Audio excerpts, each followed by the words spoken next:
నిన్న కూరలో ఉప్పు తక్కువైంది అని గొడవ చేశారు కదా, ఆ వంతు కూడా కలిపి మరి ఈరోజు వేసా. వంకలు పెట్టకుండా తినండి, లేకపోతే రేపు ఎలా ఉంటుందో మీరే అర్థం చేసుకోండి. అర్థమవుతుందా? ఒకసారి వంక పెట్టకుండా తింటాడు.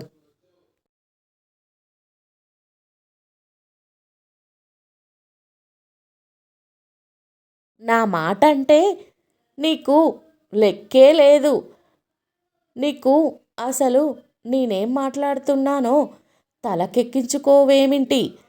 ఇలా అయితే నేను ఊరేసుకొని చస్తానంతే.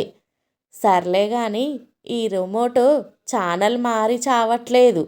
ఫస్టు ఇది చూడండి, తర్వాత మీ ఇష్టం వచ్చినదిగా చేసుకుందురు కానీ. చేసే ఎదవ పనులన్నీ మాత్రం మానడు కానీ మళ్ళీ నాకు భయపడి వణికిపోతున్నట్లు డ్రామాలొకటి. నాకు అర్థం కాదనుకుంటావా ఏంటి నీ డ్రామాలు? నువ్వు చేసే ఎదవ పనులని నాకు తెలియవనుకుంటావా? ఈ ఆపు.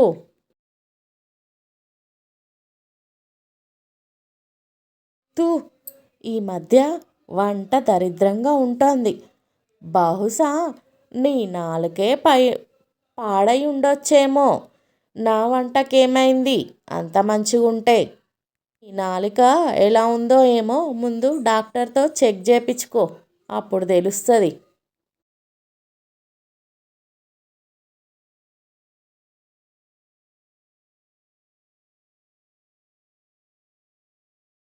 నీ మొబైల్ పాస్వర్డ్ చెబితే జీవితాంతం మీ మాట వింటానండి అని మా ఆవిడ అంటేను చెప్పేశావా ఏంటి? ఆ, చెప్పేశాను.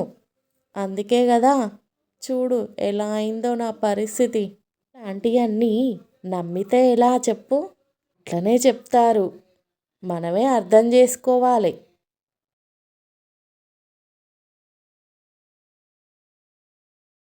ఫ్యాను రివర్స్లో తిరిగితే మీటర్ కూడా రివర్స్లో తిరుగుతుందని సలహా ఇచ్చిన వెధవ ఎవరండి మీకు?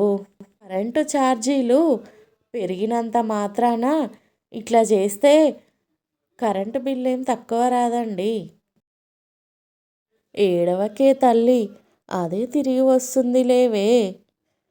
పిచ్చి తల్లి ఎక్కడ తిరుగుతుందో ఎలా ఉందో ఏమో.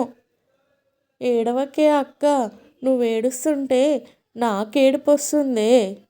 మీరేమీ కంగారు పడిపోకండి. పారిపోయింది మా అమ్మాయి ప్రియాంక కాదు, మా కుక్కపిల్ల ఇవాంక.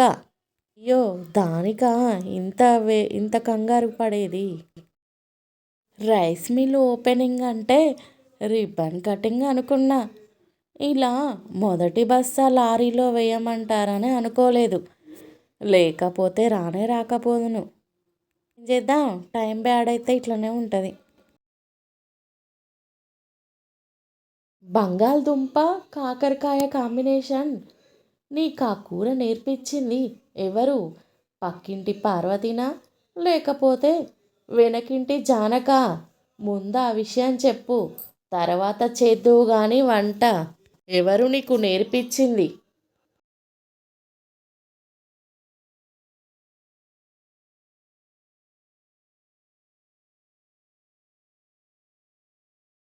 ఇదిగో, నా కోపం వస్తే నీ రెండు కళ్ళు పీకేస్తా.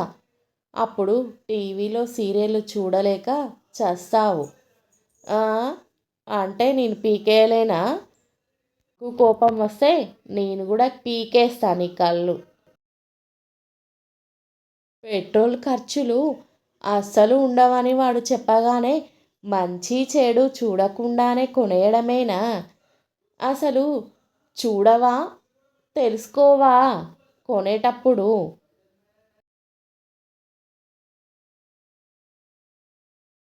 అదెంతో ప్రేమగా నీ దగ్గరికి వచ్చి మొహం నాకుతుంటే చీచీ అన్నావు కదా, అందుకనే దానికి కోపం వచ్చిందోయ్. దానికి మనకంటే ఎక్కువ తెలివి ఉన్నదన్నాయ్, తెలుసా?